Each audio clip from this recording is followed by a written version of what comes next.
Welcome to Climate Change and Health in Small Island Developing States focused on the Caribbean. If you require translation into Spanish or French, please use the link posted in the chat and choose your desired language at the bottom of the Zoom screen. You should continue to keep this browser open as well to utilize the chat and Q&A features. Please be sure to scroll down and mute the video. Please use the Q&A feature to submit any questions for the panelists. This session is being recorded. Thank you.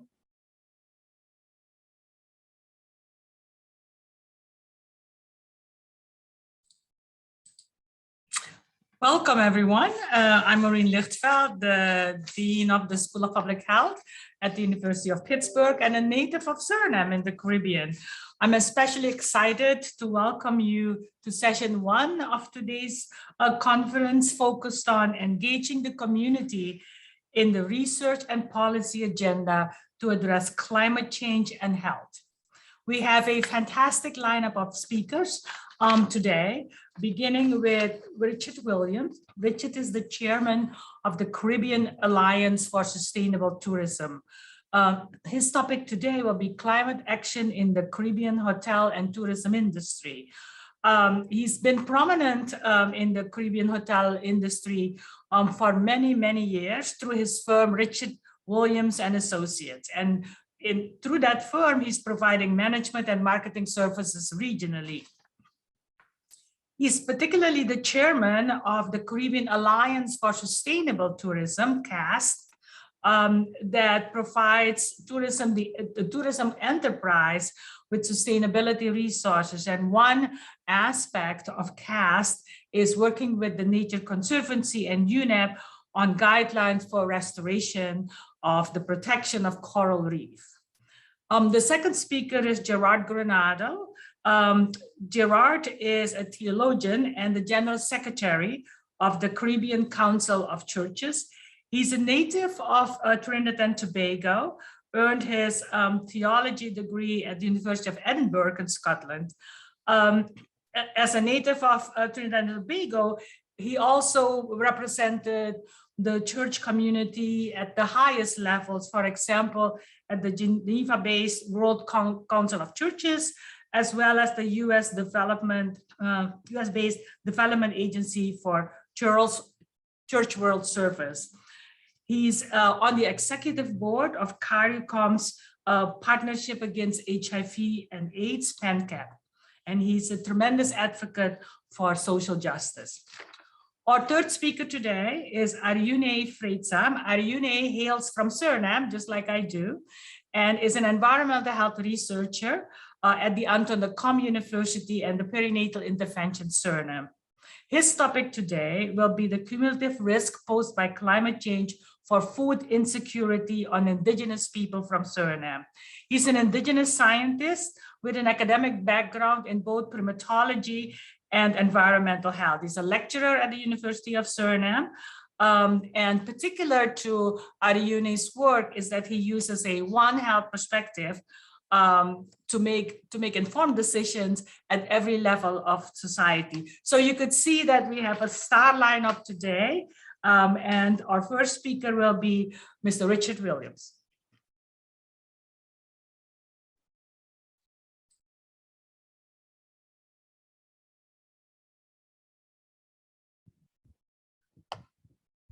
Thank you very much, Professor. It's a pleasure to be invited to join the panel today.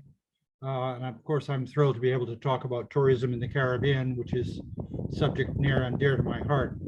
I'd like first just to make reference to the Caribbean Hotel and Tourism Association, which for those of you listening and may not be familiar with the organization, it really is a federation made up of 32 island associations, and it is the almost the ultimate private sector entity which covers both hospitality and all other aspects of tourism in the region. So it really is quite a useful and influential organization with its geography covering from the north, Bahamas in the north, to Suriname and Colombia in the south, Belize in the west, and Barbados in the east. And CAST, the Caribbean Alliance for Sustainable Tourism, for which I am chairman, is a subset of CHTA, and the role that CAST has is in training and implementation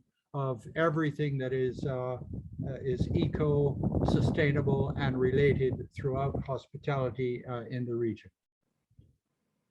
Now, one of the things that, since with the onset of COVID, that CHTA has been able to do has been to partner with the Caribbean Public Health Agency, CARPHA, in quite a unique partnership between the organizations, between public health and tourism, in the development of guidelines and training for all things related to the management of COVID in terms of how we manage its interface with visitors into the region.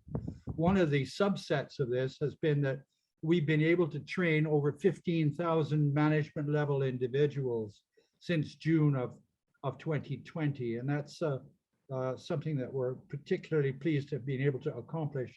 And the outputs lead us to a much more effective monitoring and prevention program through the region, which has led to the development of an early warning system so that we more effectively monitor anyone that has COVID within our accommodations, and of course tie them into the public health sector in any of our given jurisdictions.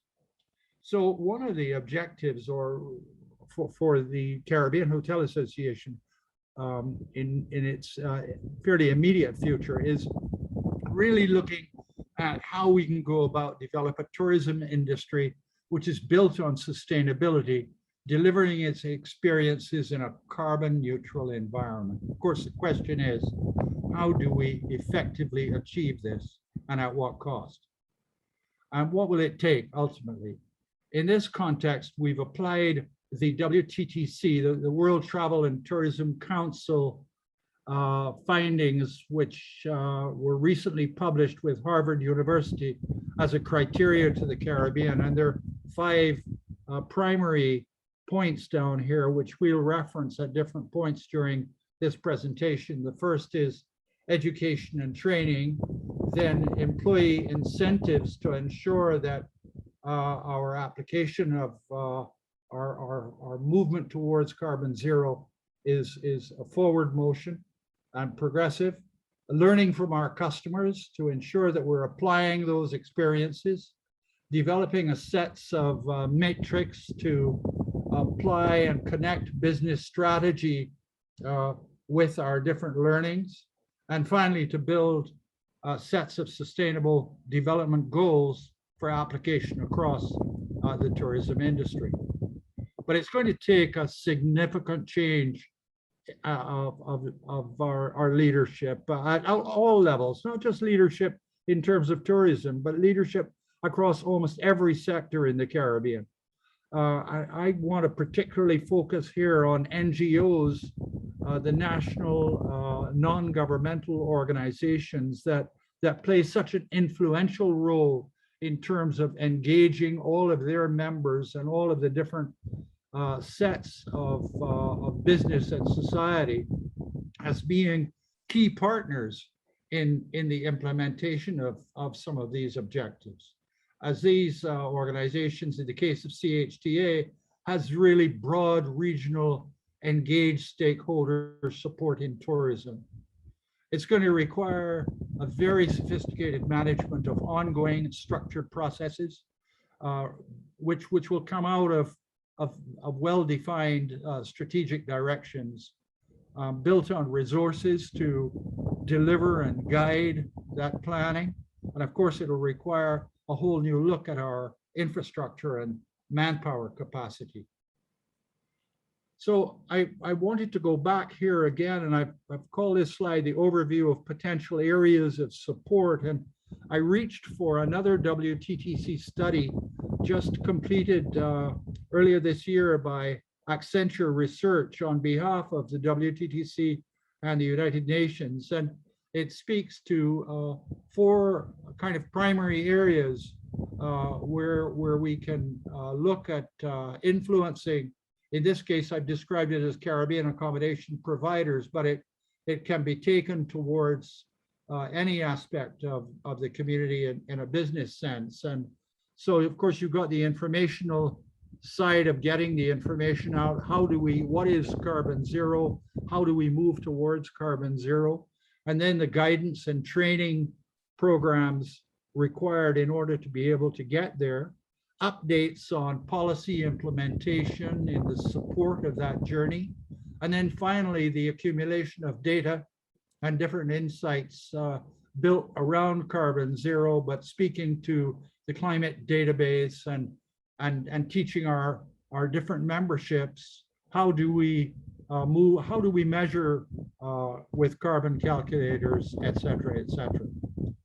As part of the study, specific to the accommodation sector, Accenture determined 5 key points here, and they are energy, they call them key decarbonization levers, and they've described them as energy efficiency improvement, organizational improvement, the reduction of waste use, the transition to sustainable energy, and then finally, the whole business of sustainable procurement.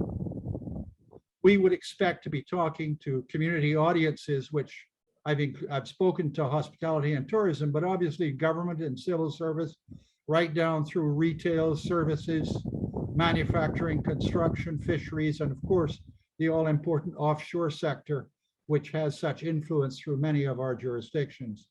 But the important point that I want to make here is that the NGOs that influence so many of the policies into government and into the different companies that are members of the non-governmental organizations drive awareness, influence policy, and of course, ultimately are key stakeholders in the implementation of change.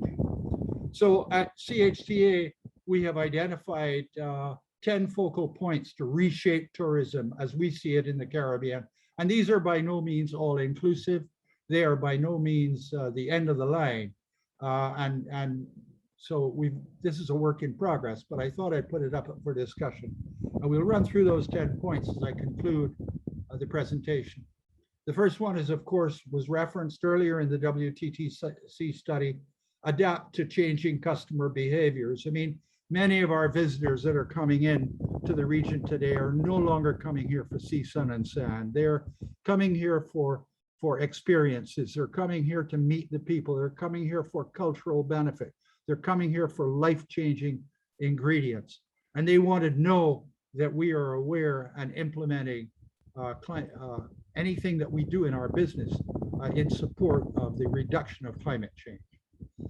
Number 2, we want to build a culture of standards and guidelines really designed very much along the work that we did with CARFA in our health and safety guidelines, but to apply these guidelines out across the wider industry of tourism in all of its different facets and aspects so that we can maintain standards that more clearly drive us towards our carbon zero goals. To be able to more tightly focus on energy efficiencies. Energy inefficiency is a very big deal in the Caribbean. And at CHTA, we've done a huge amount of work in this regard. To build and protect the environment, offshore reefs, mangroves, watersheds, indigenous vegetations, to start to build better is an important ingredient. And of course, none of this is possible without training and empowerment of our people. We're strengthening our socioeconomic linkages at all levels, agriculture and marine, throughout the economy. And to do this by embracing new technologies and to build on our culture of diversity throughout the region, which is really one of the highlights of Caribbean tourism. And to do so through partnerships and collaborative work with organizations both within the region and outside the region. And then finally, to market and communicate all of the above, as we see the region as being uniquely different from anywhere else in the world and requiring a destination unto itself approach in our management and marketing and our communications to the world. Thank you very much indeed for the opportunity to speak to you today. Thank you, Richard. And I should remind everyone that we're holding questions, and thank you. We're collecting the questions in the chat, but we're holding questions until all presenters have spoken. Our second presenter is Gerard Granada.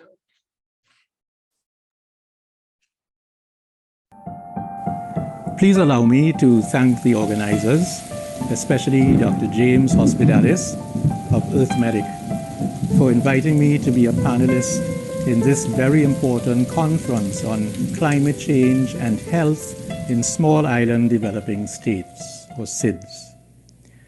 In January of 2005, the month after the devastating tsunami in Asia, I was in Washington, D.C. at the invitation of the Inter-American Development Bank, the IDB, as a panelist in a conference on development and ethics, hosted by the bank.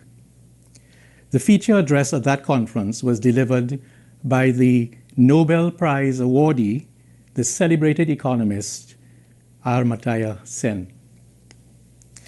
At one point in his presentation, clearly referencing the horrific event of the previous month, Dr. Sen made mention of what he called, and I quote, the indivisibility of the human predicament.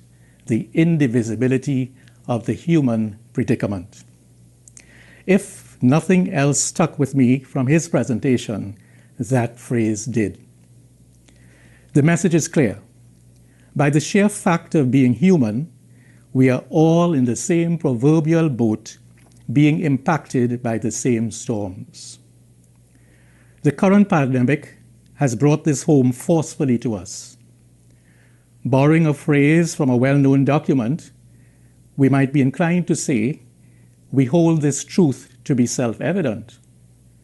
Unfortunately, however, the lived experience does not mesh the objective reality. The pandemic has also brought this home forcefully to us. On the 1st September, in order to mark the 2021 season of creation celebrated by many Christians, the distinguished leaders of three Christian traditions, Pope Francis of the Roman Catholic Church, Ecumenical Patriarch Bartholomew of the Eastern Orthodox, and the Archbishop of Canterbury, Justin Welby of the Anglican Communion, issued what they termed a joint message for the protection of creation. In that message, the three leaders seek to foster this sense of the oneness of humanity. They emphasize that, and I quote, if we think of humanity as a family and work together towards a future based on the common good, we would find ourselves living in a very different world. Those words echo the invitation issued at the start of their message, where an unmistakable tone of urgency was their plea. And I quote, we call on everyone, whatever their belief or worldview, to endeavor to listen to the cry of the earth and of the people who are poor, for the sake of the earth which God has given us.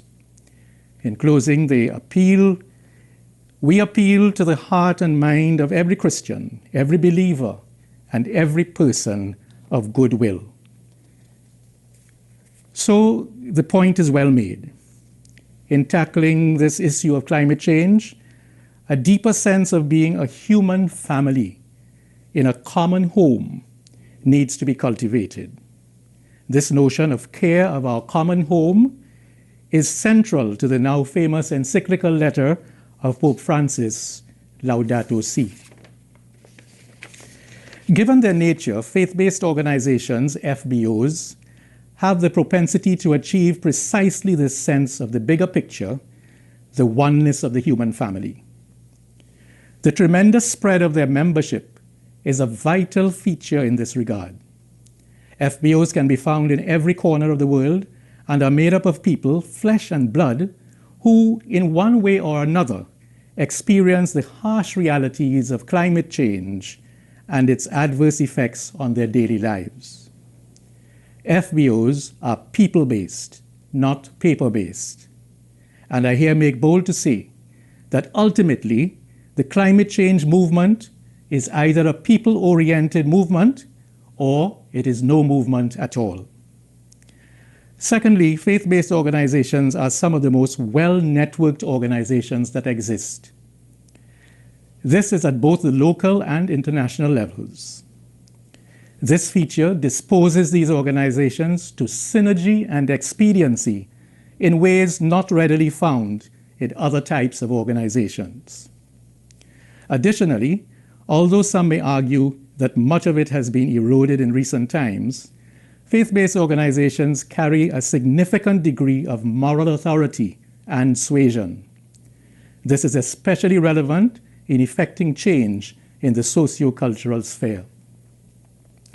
Theological colleges and other educational institutions managed by FBOs also provide important spaces for awareness building and values formation, which in turn affect behaviors in the public domain. Given these features of FBOs that I have outlined, the issues of communication, popular education, and advocacy find a natural fit with FBOs and their constituencies. Apart from their distinctive denominational expressions, many FBOs form part of wider umbrella organizations at the local, regional, and international levels. With regard to the Christian community, the one with which I am best acquainted, the term ecumenical is applied to such umbrella organizations. At the local level, there are the National Councils of Churches. Then there are the Regional Ecumenical Organizations, the REOs. The Caribbean Conference of Churches, the CCC, is one such, being the relevant REO for the Caribbean region. These REOs, numbering 6 at this time, interface and collaborate with one another, and at the global level with the World Council of Churches, the WCC. The WCC, now a 78-year-old organization, brings together close to 400 member churches from around the world. There is also a more recently formed organization, the Global Christian Forum, the membership of which is somewhat more diverse than that of the WCC. With regard to the wider religious global community, there is the relatively recent Religions for Peace.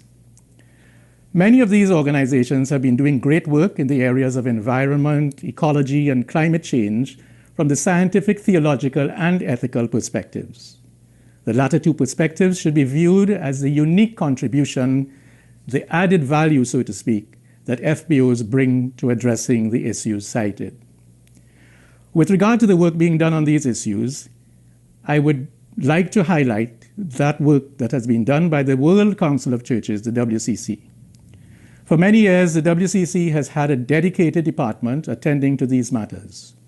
A major part of its thrust has been the production of substantial educational and advocacy resources, the messaging around the issues being differently framed and packaged. At the international level, some individual denominational bodies have also done some important work in the area. Included among these are the Lutheran World Federation, LWF, and the Anglican Communion.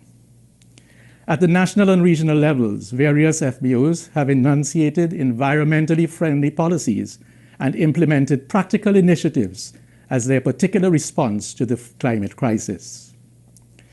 With regard to regional initiatives, I could not close without giving an example of one such initiative sponsored by the Caribbean Conference of Churches, the CCC, almost 50 years ago. It also speaks to the visionary role of the CCC in the Caribbean region.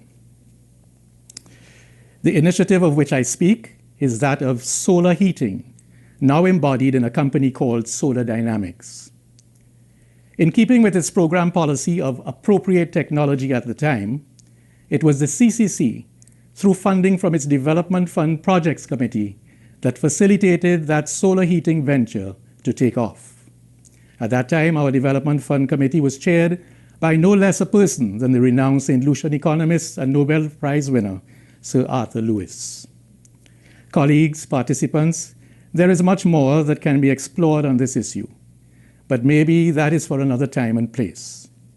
I hope that what was shared was somewhat of an eye-opener with regard to the potential of FBOs in addressing the climate crisis. As many Christians ended the 2021 season of creation on October the 4th, the feast day of St. Francis of Assisi, And given the universal embrace of St. Francis, I would like in closing to share with you a few lines from St. Francis's celebrated prayer, the Canticle of Creation. It is by the opening words of this prayer, Laudato Si mi Signore, praise to you, my Lord, that the now famous letter of Pope Francis takes its name.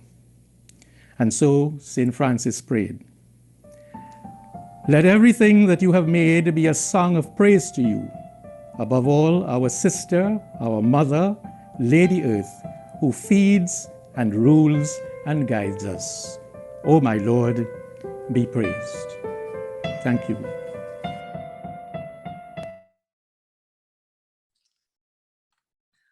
Thank you, Mr. Granada. What an inspiring presentation, grounding us in what is humanity.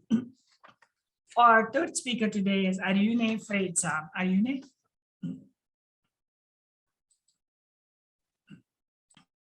Thank you, Dr. Lichtfeld.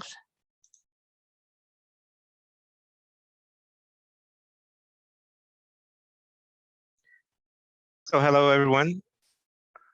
So once again, I am from Suriname. And today I would like to talk to you a little bit about how climate change has impacted Indigenous peoples in Suriname. And my goal today is to provide you with some insight into the cumulative impacts. And I will focus today specifically on food security.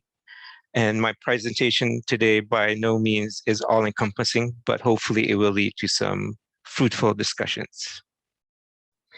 If you are not aware where Suriname is, this map hopefully will refresh your memory.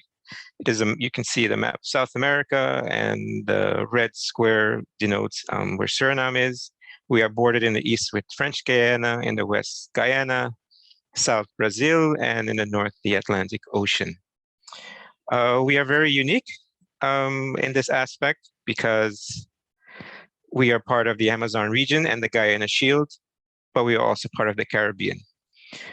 We are classified as a small island developing state due to our low-lying coast and our small economy and our ethnic biodiversity, so to speak. We have descendants of various migration groups from all over the world. And of course, we have indigenous and tribal peoples.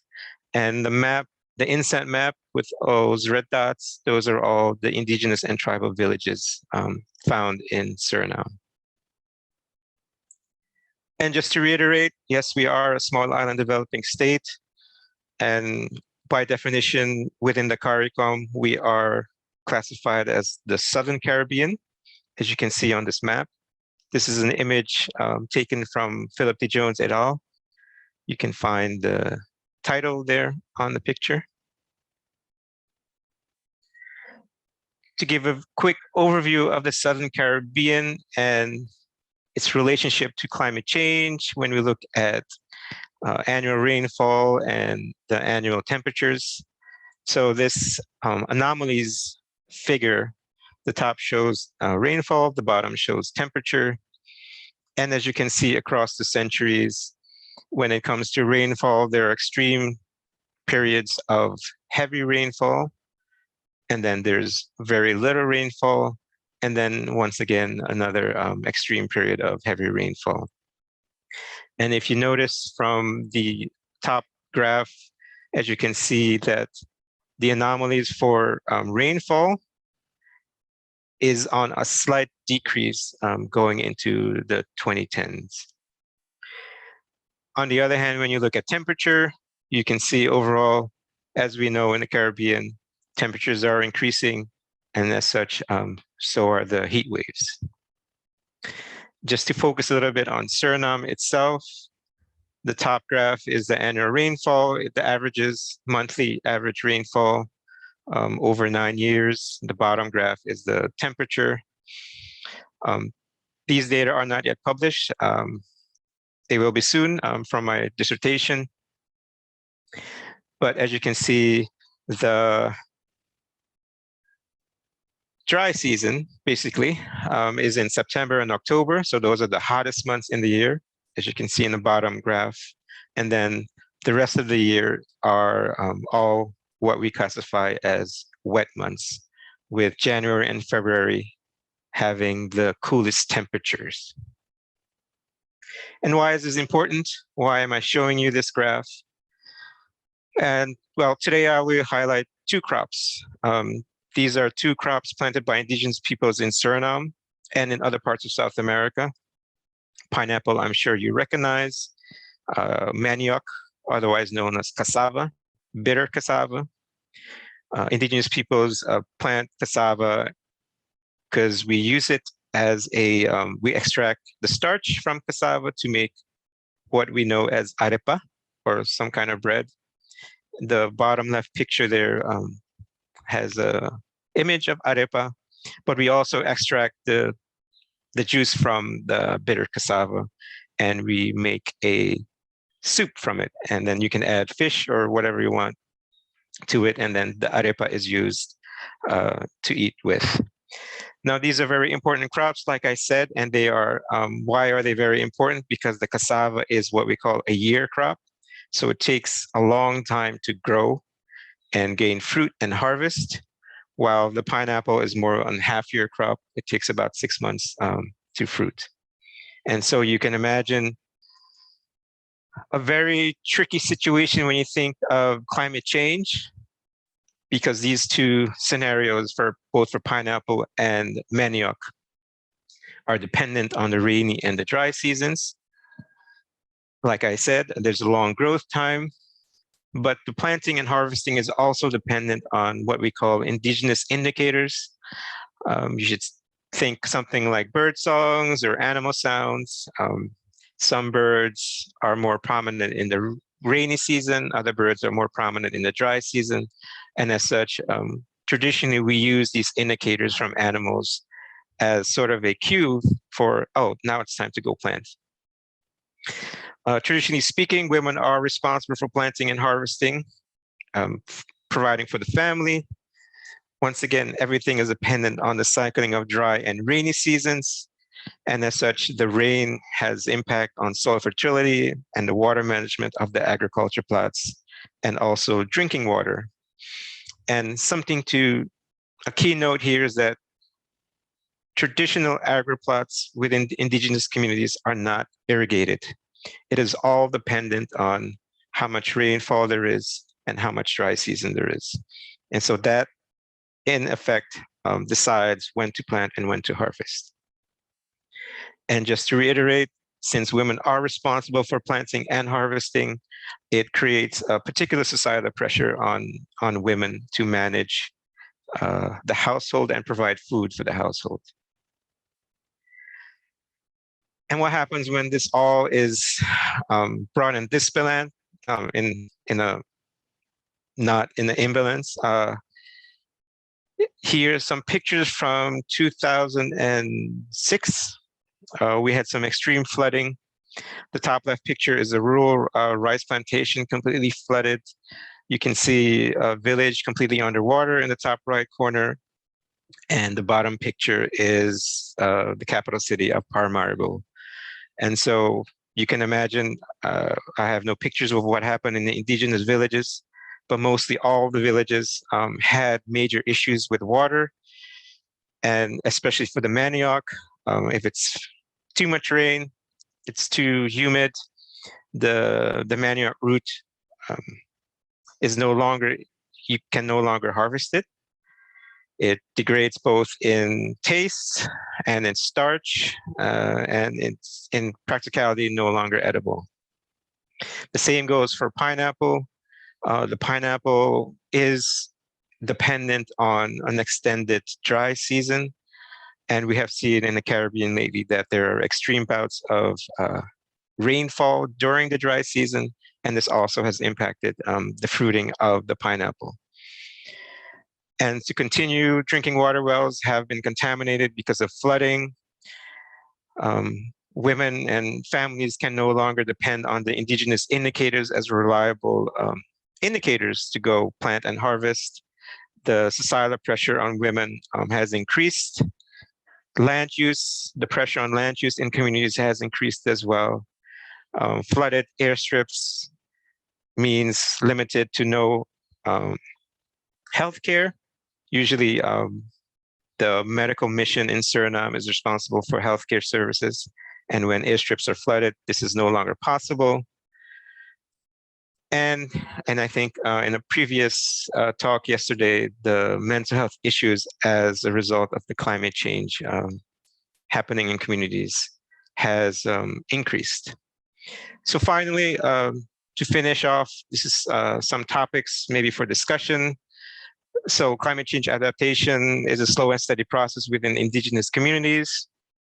Not all adaptation or mitigation strategies fit everyone. So there is no one plan fits all. And food security is not only the issue, but we have environmental toxicity of mercury, vector-borne diseases, as I mentioned, change in drinking water. And something to take away as well is indigenous communities are no longer mobile. And so this, in fact, has created things like increased population pressure and increased pressure on natural resources. And with that, I'd like to extend my gratitude. In Carib, we do not say thank you, we say Tuwa Porewa Amaro. And it basically means thank you for being present, and hopefully you have gained knowledge from me, and I have gained knowledge from you. And with that, I give it back to Dr. Lichtfeld. A moving story. And so now I'll ask all the speakers to turn on their cameras. We will entertain the questions that came in. And there are a few for Richard. There are three, Richard. I pose all three to you first. One was a very straightforward one. How do we establish contact? How do the participant establish contact with CAST? The second question was around how do we deal with greenhouse gases that come primarily from air travel, greenhouse gas emissions? And the third one was an interesting one. All the sailboats in Trinidad and Tobago that are parked there for almost the entire year, how do we use artificial intelligence or solar and wind to create an intra-Caribbean transport system? So all three to you first. Thank you very much, Professor.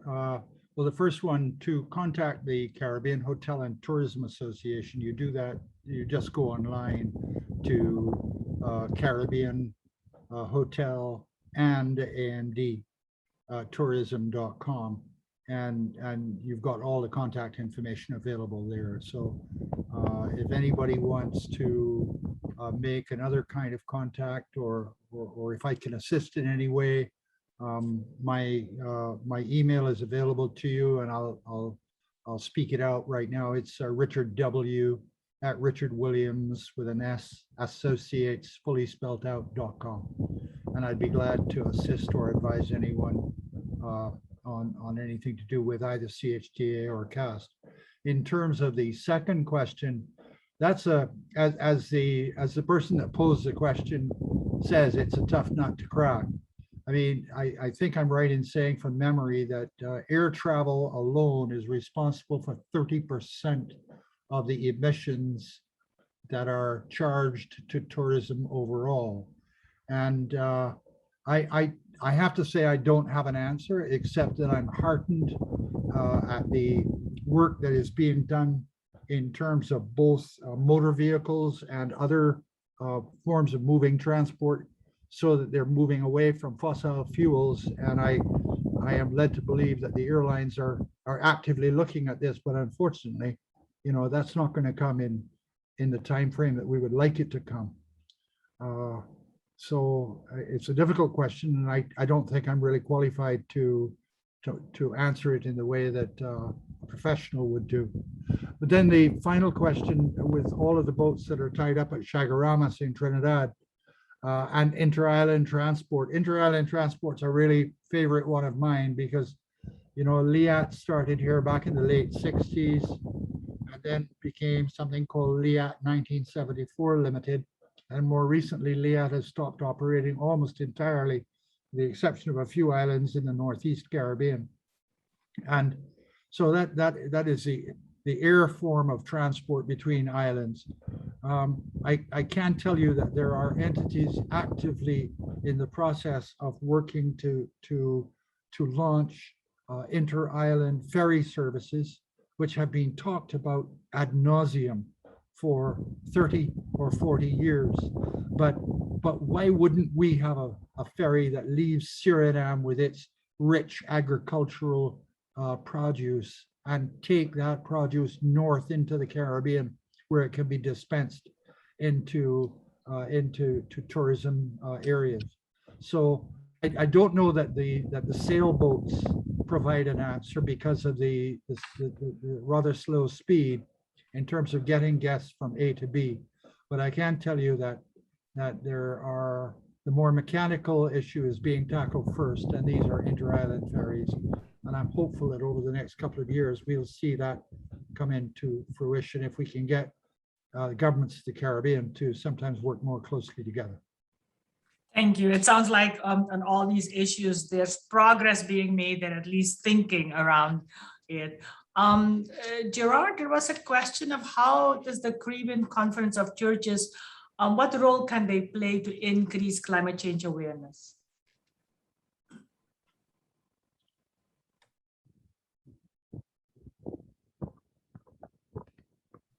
You're still muted.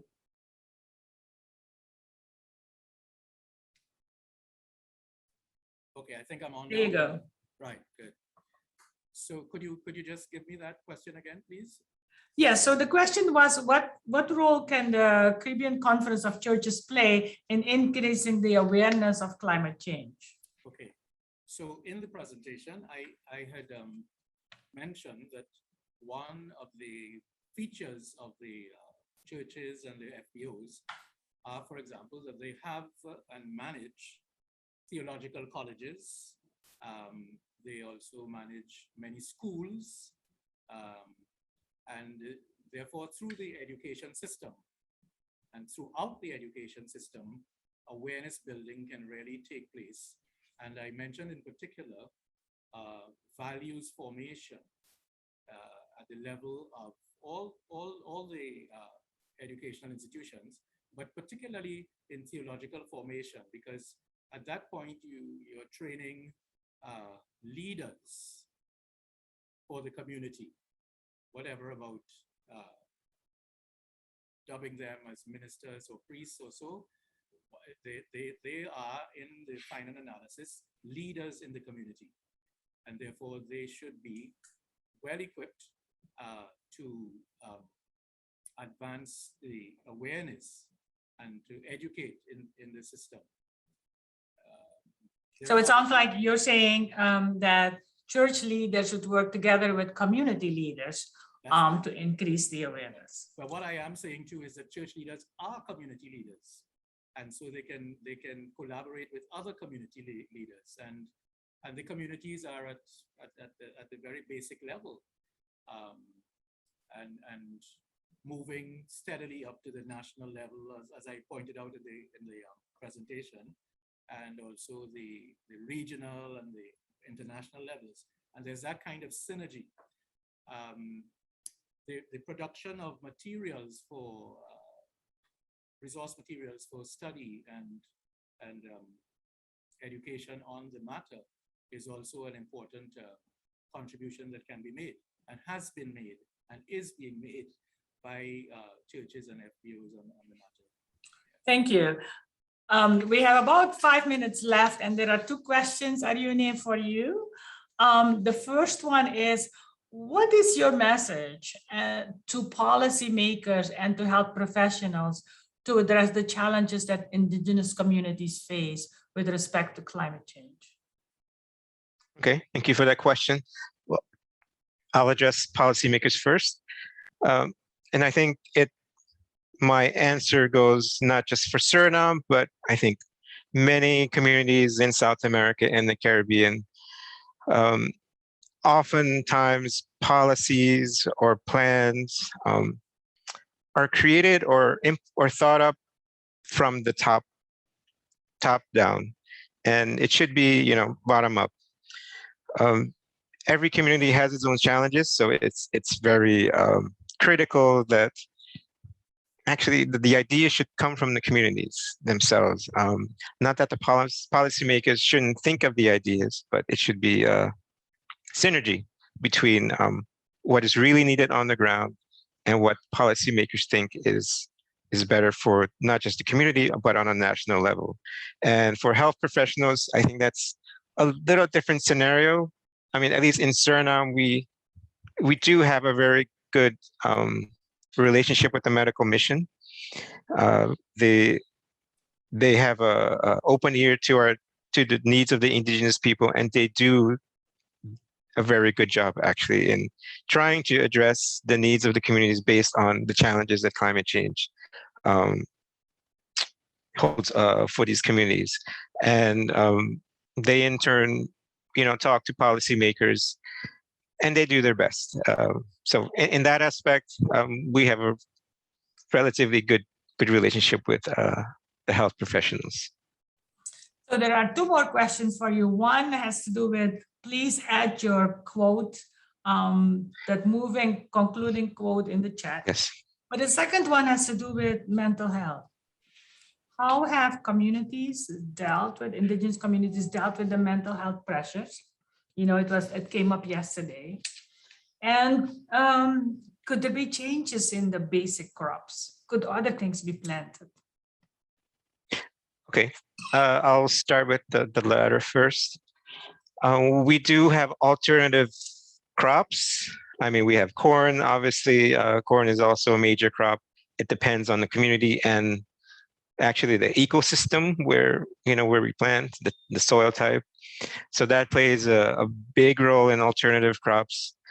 And I think the major issue is finding a common ground between what we know traditionally as, the food we plant, and the modern or the Western style of diet.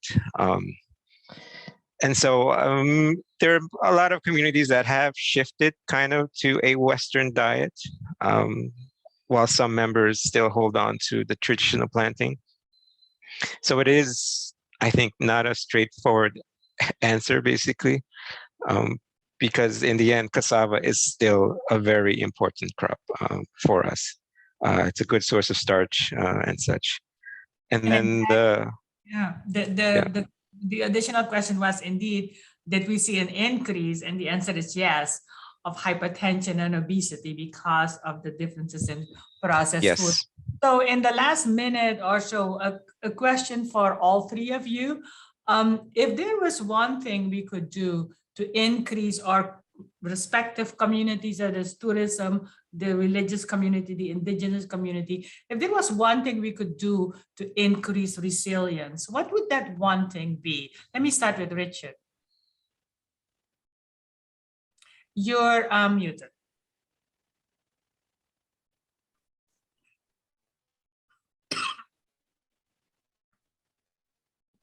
I'm unmuted now. So I'm so sorry.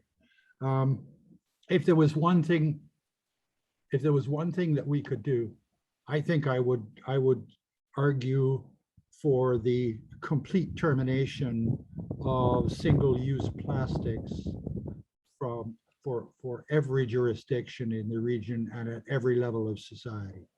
And that would be a practical tourism implementation. And I say that, and I'll stop in a second, because of its impact, not just on everything from mosquitoes on land to small fish on coral reefs offshore. I would cut that out. And obviously there are chemicals and things that would follow from that. Yeah, that propagated impact. Thank you so much. Gerard, one thing the religious community could do, the faith-based community could do. You are muted.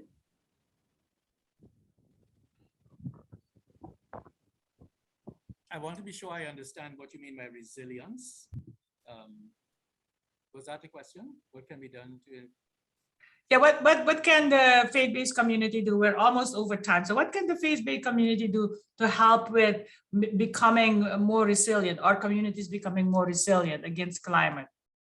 Yeah, again, I go back to the point of awareness building and popular education. because as I say, the constituencies are there. Thank you. Tell you all. And Ariune, one thing. Just to go back to my last quote, we need to learn from each other and we need to listen to each other. I think basically that's what it comes down to.